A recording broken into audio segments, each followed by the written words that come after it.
today let's focus on Lofoten because it is a very special place in Norway. And if, as a child, you were drawing landscape photos or landscape pictures of mountains and the sea and the sun in one place, it is likely that you would have drawn a picture of the Lofoten Islands. Very soon it would be I'm sure now it's the midnight sun out there. So from April till August, you will experience what is known as the midnight sun in these areas. 80% of the population of the country lives within 10 or 15 kilometers of the I coastline. think I just like the sound of it. It's called the Arctic silence.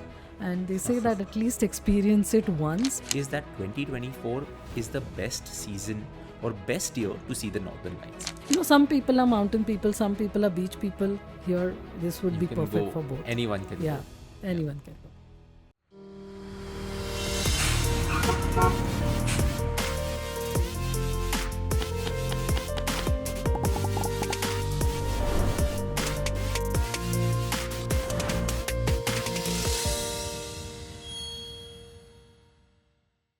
Hi everyone, welcome back to another episode of Travel Explore Celebrate Life. Now recently, Sunila went to one of the Scandinavian countries, Norway.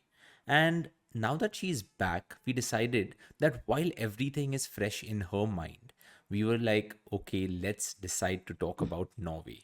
Now, in Norway, she went to a place which is known as the Lofoten Islands. And if you think about it, Lofoten is a place of contrasts. It's a natural wonder with thriving local communities, but it's also a place where you will see mountains meeting the sea. And if, as a child, you were drawing landscape photos or landscape pictures of mountains and the sea and the sun in one place, it is likely that you would have drawn a picture of the Lofoten Islands because back then these images were used a lot. So, without wasting any time, we want to jump into Norway today. And because Norway is such a beautiful country and such a country where you can do a lot of things, we decided to not talk about the country in general, but rather talk about one of Norway's marvels, that is the Lofoten Islands. Now, Sunila, I'm going to be doing all of the question asking and you're going to tell us about your experience. So, tell us, what was your trip like? Like, just give us a brief idea about it to start off. Sure. Hi, Neil. Hi, everyone. And it was really exciting, Neil, to be in Norway at this point because I think for me, the start of spring is something very special. And wherever I travel, I see that around the world that you kind of see the transition of two seasons from winter and getting into spring, and you still see the snow, but then you also see the little flowers and the buds and the birds and the wildlife coming back. So it's a very special time of the year to be traveling. And of course, I was traveling for work, so there is the Norway Travel Workshop, which is held in Norway, and you get to meet all your partners and activities and hotels and all of that, for Norway and things, how we can enhance our products and all of that. So it was a work trip, and it was held in Trondheim. So for Okay. me, what was exciting was, in spite of having traveled to Scandinavia and having traveled to Norway, all the regions that I went to, I went for the first time. So that's always that excitement when you visit a new place for the first time, right? So I went to Trondheim where the event was held, and then after that, I got a chance to go to the Lofoten Islands, and I also went to Svalbard. But Svalbard being something very special, I thought we shouldn't make it a part of today's episode, and we will talk about Svalbard in the coming times. But I think today let's focus on Lofoten because it is a very special place in Norway. Great. So this was a trip where you didn't tick off a new country. You decided to No, go I back did to a new. country where like you have Yeah, already been to, correct? correct. New Awesome. same. I have a country I've been to, but new places in the country. So basically, I was in Oslo just to sleep. I spent a few hours there in Oslo, but Trondheim was new, Lofoten was new, Svalbard was also new. Awesome. So let's start by understanding where are these Lofoten Islands really located? Because Norway, if you look at a map, it's a country which is a rather thin or narrow country where there's Norway, there's Sweden, and there's Finland, if you look at it, the map from left to right.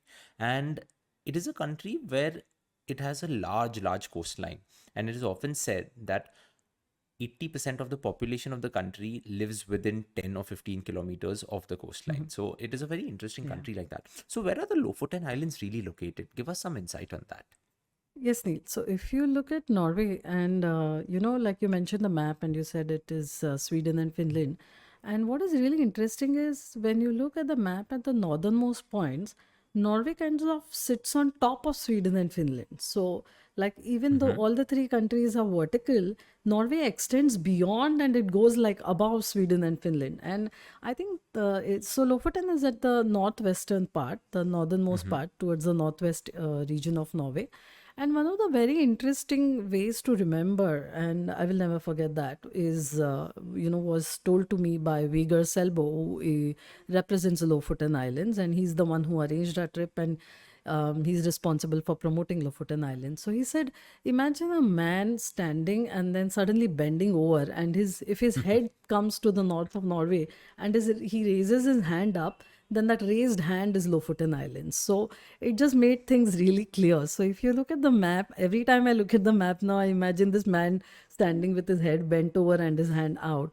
And the archipelago of islands that jut out of the map, that is Mm-hmm. Lofoten.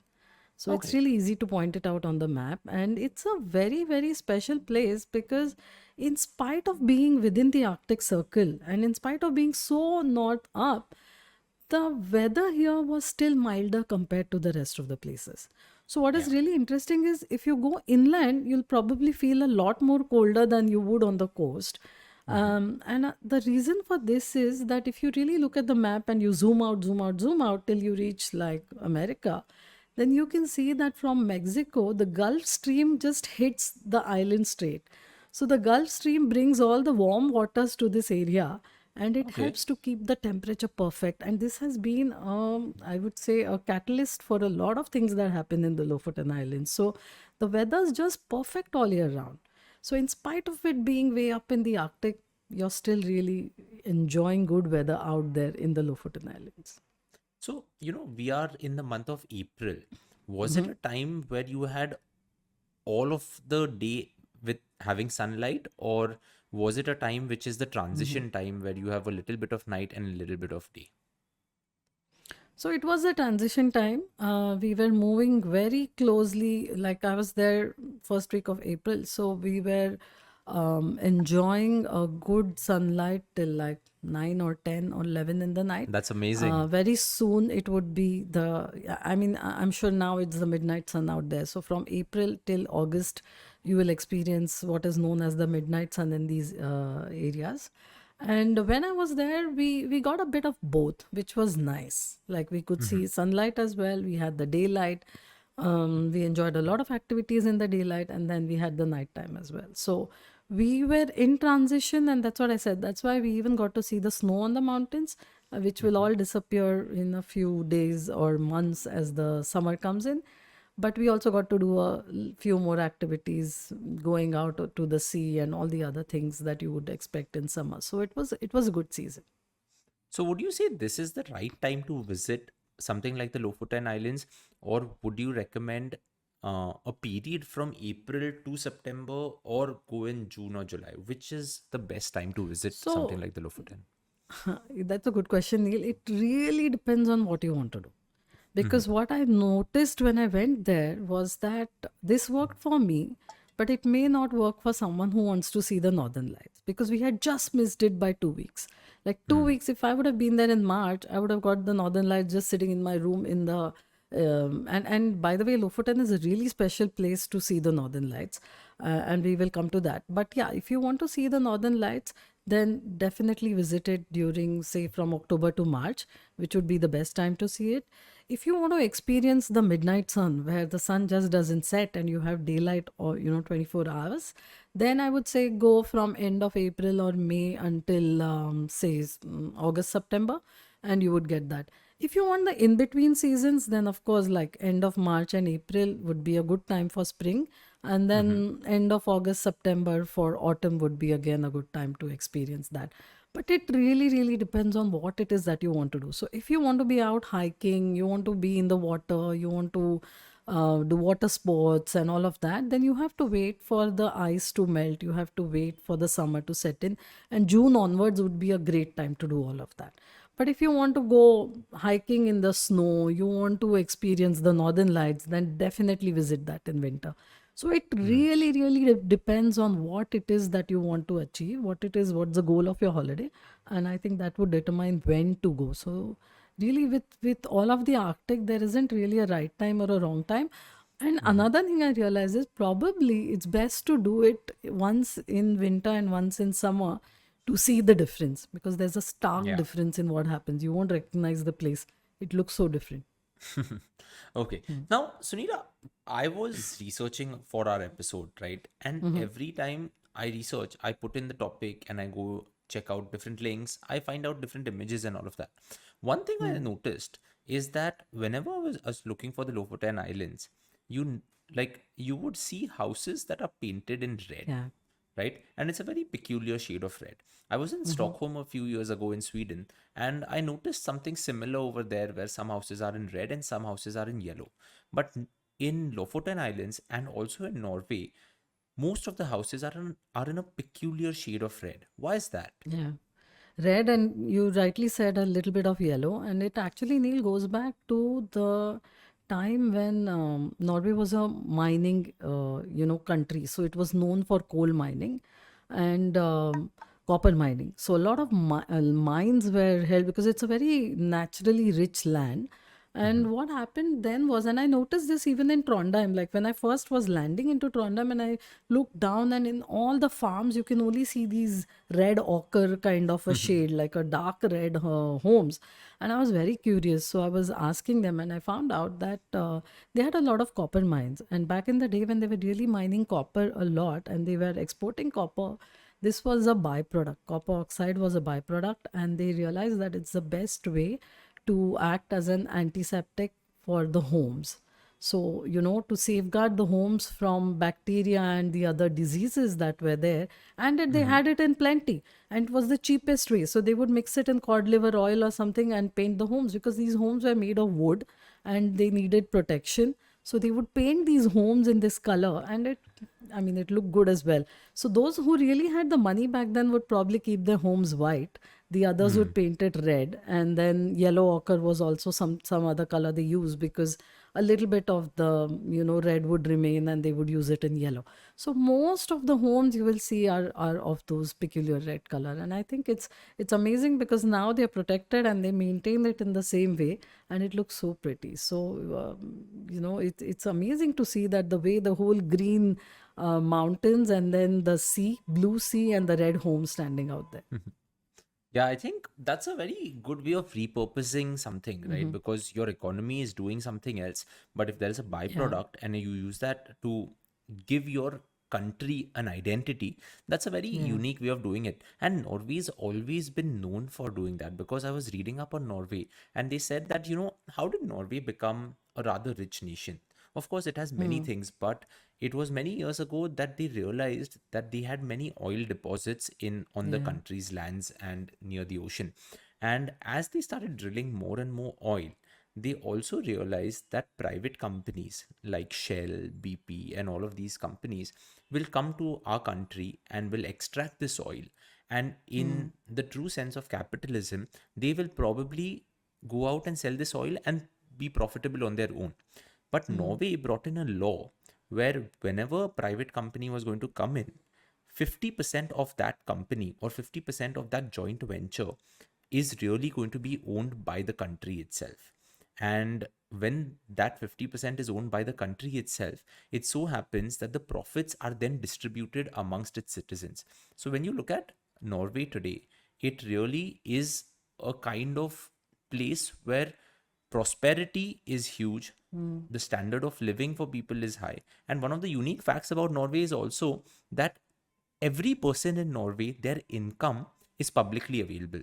So, we often be like, oh, should I be really be asking my friend how much salary they're getting? If you're in You Norway, don't need to everyone ask. knows everyone's income, and that's super unique. Let's come back Yeah. to the Lofoten Islands.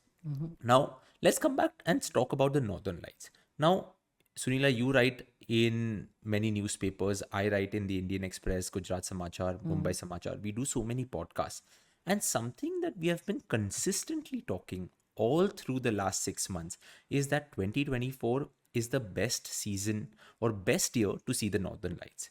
The reason for that, of course, is that in a 11 or 12-year cycle, a solar maximum happens where more activity or solar activity happens at the sun and more solar particles come to us. And that's why you're going to see more and more northern lights on the North Pole also, and you're going to see southern lights. But of course, Mm. southern lights are more difficult to see. So we've been talking about how the northern lights are going to be super, super massive in 2024. All of our travelers have already seen them who have gone in the last few months. And of course, as you go into the winter again, you will see the northern lights again. So you mentioned that the northern lights are something that Lofoten Islands are known for. But I again want to ask you, like, what is that specific period to see the northern lights in the Lofoten Islands? So, Neil, one of the advantages of coming to the Lofoten Islands to view the northern lights or to have the, let's say, the maximum chance of viewing the northern lights is because of its location again. Because, Mm-hmm. like we know, this phenomenon is, best seen when you're above the Arctic Circle. So, that's Mm-hmm. the first thing ticked off already. You are above the Arctic Circle when you are in Lofoten. I would say, the a good way to do it would be to extend your holiday and not Mm-hmm. just try to see the northern lights, like just keep 2 nights in one place where I would see, like, say for example, if you're in Oslo and you just go there up there for 2 nights and come back, it depends, how are the clouds on that day. But I would say a better way would be to have an extended itinerary of 7 or 8 nights and then be able to see the northern lights. You will surely see it somewhere or the other. And one Yeah. of the really nice ways to do this would be a tour that does the whole of the northern coast of Norway. You can do this Mm-hmm. from a cruise, you can do it by land, you can do it by many other ways, and you can even fly from one place to other. So we all know that Tromso is one of the most famous places to go. There is Bodo, there is Alta, there is Honningsvåg, which is Nord Cape.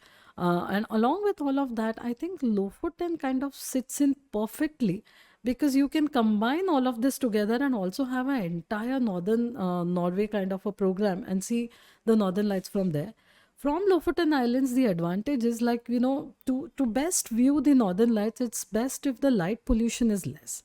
Because Mm-hmm. if you when you're in a city, what happens is, typically when you're, like they say, chasing the northern lights, you are going out of a city somewhere, you go to a clearing or you go to an area with minimal light pollution. You need to go to an area where there aren't too much inhabitation or too many hotels or other things, and the lights are low, so that you will have better visibility.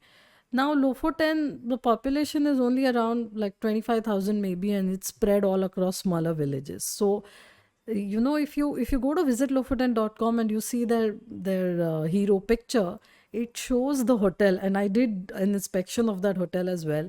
And you can literally just sit in your hotel room and see the lights out there, because there is less population, there is less light pollution, the location is amazing, and a lot of these hotels, and like you mentioned, the coastal area is facing out to the sea, so that naturally reduces the number of lights or humans around you, and you are facing out into the darkness, so then you see the lights even better.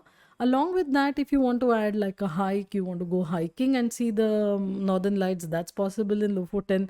You can go out to the beach and sit on the beach and watch northern lights as well. You can actually even go horse riding on the beach. So they have these Icelandic horses, and in fact, you would love that place because that is a golf course. It's called Lofoten Okay. Links, and it Mm-hmm. is right by the ocean. It's one of the top, I think, 10 golf courses in the world. So that's Yeah. another reason to go there.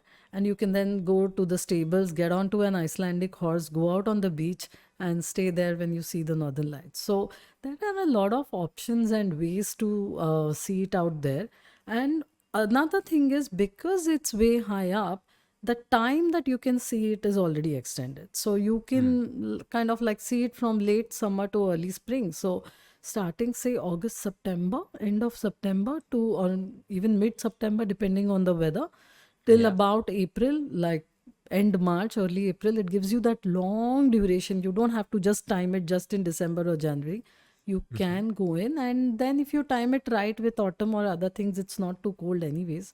So yeah, you could see it from Lofoten in many different ways, and it's easily accessible as well. So there's really no problem. You can just stay there. But one thing I would definitely say is, don't just go for 2 nights. Extend your number of days there, and you will definitely see that. Awesome. I'm glad that you mentioned the horse riding on the beach as well, because my Hmm. next question was going to be about a post that you put up on Instagram yesterday where you were Yeah. like doing a snowmobile experience, right? Hmm. So, Lofoten or many places in Europe generally, not only Scandinavia, are known for their adventure. So Lofoten is very popular with adventure, is what I know Hmm. of. But what I don't know of is the fact that what are the different adventure experiences one can do in a place like this. So throw some light on that. Yeah, Neil, again, it depends on the weather. Now, to give you an example, in my itinerary, my day started with snowshoeing. Then we went for an eagle safari on a rib boat, and we ended up with horseback riding. So this was all in one day. So this should tell you and this was a 4 night itinerary where even on the one single day, we had more than three different things to do. So I would say, and this is just soft adventure. If you really want to go hiking or like Arctic hiking, there are a lot of things to do up there. But I really enjoyed the eagle safari. It was amazing to see the sea eagles, and the population of the sea eagles in Norway and in Lofoten is like you don't have to go hunting for them. They just come there. And then we were on the rib boats. The boats really bounce quite a lot, but it was fun. So they give you protective, like, clothing and stuff to wear, so you already feel like excited and pumped up about it. And then it's a little bit of a speedboat ride, of course. So you are zooming into the ocean, and then when you reach the rocky outcrops where the sea eagles are in good numbers, then they stop out there, and then we were throwing fish into it, and it was amazing to see them come and scoop it up. And that was pretty exciting. So I loved the sea eagle safari. Snowshoeing was really special too, though I must say I do enjoy it more. This was my second time that I was snowshoeing. It's really simple. It's so much simpler than it looks. It looks like it's difficult, but anybody can do it. It's just like these rackets that you attach to your shoes, and basically you walk in the snow. It's a lot of fun when the snow is a little fresh. So if it has Mhm. snowed already, then it's even better, because it's like walking Yeah. on clouds. And after some time you get used to it. And the good part of snowshoeing was that it takes you off the main roads, and it takes you off into the wilderness. And the Arctic wilderness is something quite special. So when I was researching also before the trip, and I'd heard about, I think I just like the sound of it. It's called the Arctic silence. And they say that at least experience it once, because we all, live such busy lives and we are busy. So when you're off snowshoeing, just go out there into the wilderness. Of course, when we are in a big group, probably we make more noise. But when you're out there in the quiet and you just have the trees, you just have the snow, and maybe an occasional wildlife somewhere, and it was really special. So I enjoyed that part quite a bit. So that was quite special. And the Icelandic horses, I already told you. So you can go out and ride them on the beach if you want to. There's, of course, hiking. There is skiing also that you could be doing out there. So there are ski fields and other things that you can take up. Come summer, it would be more like sailing and other water sports that you can take part of. So again, depending on the weather, the adventure activities here change quite a bit. But I would say hiking probably is the number one sport, activity here, because the mountains are so special, and there's a reason for that. So if you look at the mountains in Norway, and especially Lofoten, they're very rugged and jagged peaks. Like, they are not the soft slopes that you see. And Yeah. the reason goes back to the glacial age, where the glaciers kind of came down so suddenly that they carved the mountains like that. And you did Mm. mention, Neil, that when we were drawing, we probably all drew Lofoten, because you can see those craggy peaks like that. And I think that makes it even more special, because you see the mountains, you see the beaches, you see the water. And then if you go in winter and springtime, you also see the snow out there. So it's like it's very no, like you feel amazed that, wow, I'm seeing the mountains, beach, snow, water, everything at the same time, in the same place, in this compact area. This is something stunning. So yeah, there are a lot of mountain water based and mountain based activities. So some people are mountain people, some people are beach people. Here, this would You be can perfect go, for both. anyone can Yeah, go. Yeah. anyone can go. I guess that was a pretty good deep dive into what one can do Hmm. in terms of adventure when you go to Lofoten. Now, when I was a child, right, I used to watch a lot of National Geographic and Discovery, and I often would see things where in Norway or in Scandinavia, they have many competitions where who can stay in this in a sauna the longest, right? As the temperature Yeah. starts going up, who can stay in the sauna the longest? Now, I know that Norway is known for its saunas, but at the Mm, same time, Norway is also known for its cold waters. So, like the time mm, when we went to Antarctica, we did something called a yeah. polar plunge. So, Yeah. how were the saunas there? And going from the hot into the cold, did you get a chance to do the Arctic plunge? Yes, Neil, I am so happy. Like, I think I jumped in the Antarctic waters and now I've jumped in the Arctic waters as Oh, well. wow. So it's like two polar plunges ticked off again for me. So, and you want to. So, you know, what happens is the hotels all have their sauna attached to them. Most of the hotels there would have a sauna. And they would have a cold plunge. Either there is a cold plunge in the hotel itself, or better still is most of the hotels the saunas would be like I stayed at the Thun hotel, and the Thun hotel has a floating sauna. So you land, like you go there and the platform is all floating, so you are moving a little bit already. And then they have these saunas inside, and they have a platform outside where you can actually dive or even jump into the water. So initially when you go in, it's really quite cold, and you're thinking, no, I must be mad, there's no way I can jump into this cold water. Anyone who's jumping is crazy. But 10 minutes in the sauna and you are so warmed up, and then you start thinking, when else am I going to do this, when else will I be here? So after about 10-15 minutes of sitting in the sauna, and these were stone saunas, so we came out and I actually just said, okay, this is it. And we jumped into icy cold water. I think it was about 2 degrees or something. So you can't stay in the water for too long. You become numb, but you come out again and then you're back in the sauna. So this whole thing is really, for years, the Norwegians have been using it, where you alternate hot and cold. And I think that's the best, treatment for rejuvenation, or for like for your blood supply and things like that, and you feel totally refreshed. So believe me, everyone who goes there will want to do it. And of course in summer it's easy, everyone's just jumping off in Oslo, in Lofoten, everywhere. People are just in the saunas and jumping into the water, but it was very special to do it now. And then I thought, yes, if this was like 2-3 weeks before in March, maybe we would be doing a sauna under the Northern Lights. So that's something else to look forward to for the Oh, next wow. trip. You know, Yeah. as you've been going on telling us about these things, there are so many things that you can really tick Mhm. off your bucket list doing this, right? There's the Arctic plunge, there's horse riding on the beach under the Yeah. northern lights. There are different things. Now, for food lovers like me or you, right? We have Hmm. often heard of the word Norwegian salmon. And Yes. of course, it is called Norwegian salmon because it comes from Norway, right? So, how was the food like? And did you go to any unique restaurants or something like that? Yes, Neil, the food was very good, though I must say, after 4-5 days, like most Indians do, we were reaching out for the Tabasco and for the extra pepper, and we like our spice. So the food was really delicious, and I think the produce itself is so fresh. I was surprised. We went to a fish restaurant, and because they knew we were coming from India, they actually had an entire veg meal laid out for us. But it was amazing. I think it was one of the best meals. But we wanted to taste fish, but it was a fish restaurant where we got the best risotto, we got the best salad, and it was really tasty. So the veg food is equally good, but I would be a little biased towards, especially like you mentioned, the fish out there, because the salmon is so fresh. But along with salmon in Lofoten, when you're in Lofoten, Mhm. what you get to experience is something called the stockfish, Hmm. and it is very, very What is local what to is the what area. is stockfish? Yeah, so stockfish, Neil, when I was sitting at this restaurant, and we went to a place called Anita's Seafood Restaurant, and I looked up and the chandelier was made of fish. I'm not joking. The whole Fish, chandelier was a fish chandelier. not of So, diamonds or jewels or anything like that. no, the diamonds are the fish out here.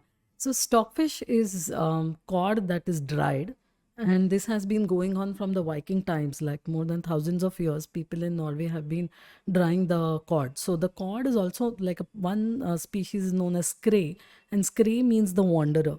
So what happens is when it gets too cold from the North Pole and the Barents Sea, the cod come migrating into Lofoten. And because like we mentioned earlier, the weather in Lofoten is perfect. The water is warmer with the Gulf Stream coming in, so it gives them the perfect place to breed. And when they come in here, that is when the fishermen would kind of take the fish out and dry them. And you see this in Lofoten and a lot of places.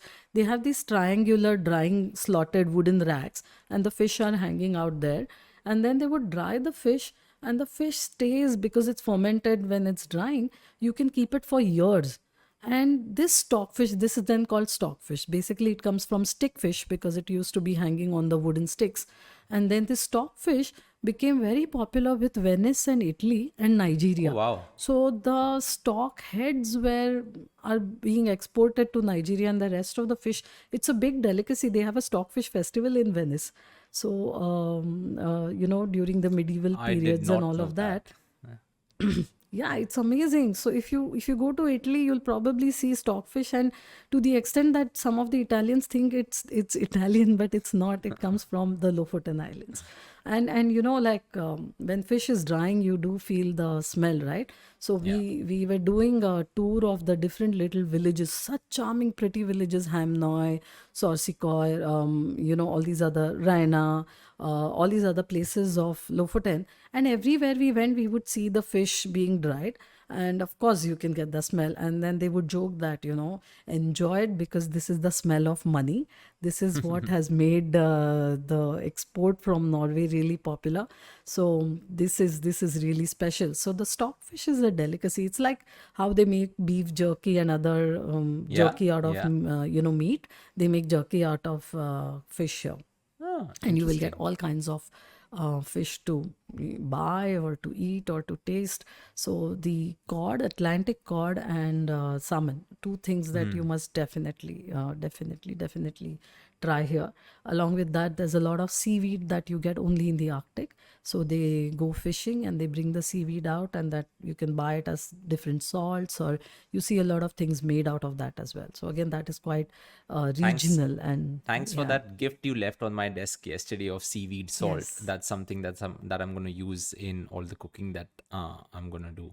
So that's Yeah, also it pretty just cool. gives you that little different taste that you need and it raises, I think, the simple dishes into something else, right? So, Yeah, it so gives you yeah, that the was pretty fragrance of special. the sea. Yeah, it gives you the fragrance Yeah, of the sea is what yeah, I was gonna say. yeah. So now, Sunila, as we get to the end of the episode, Hmm. I just had one question.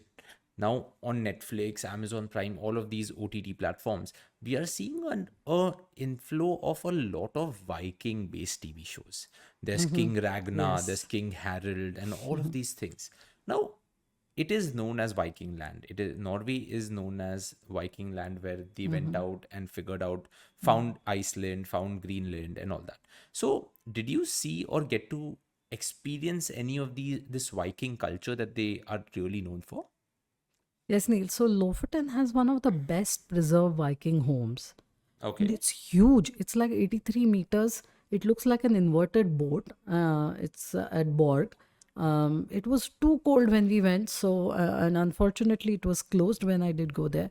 But it was amazing to see the way it was built. So it's like a good 83 meters long, and it's called Borg. Inside the house, actually, even today, like come summer, things will start again. So it's open throughout the year, but some days in winter when the weather's not good, it may be closed.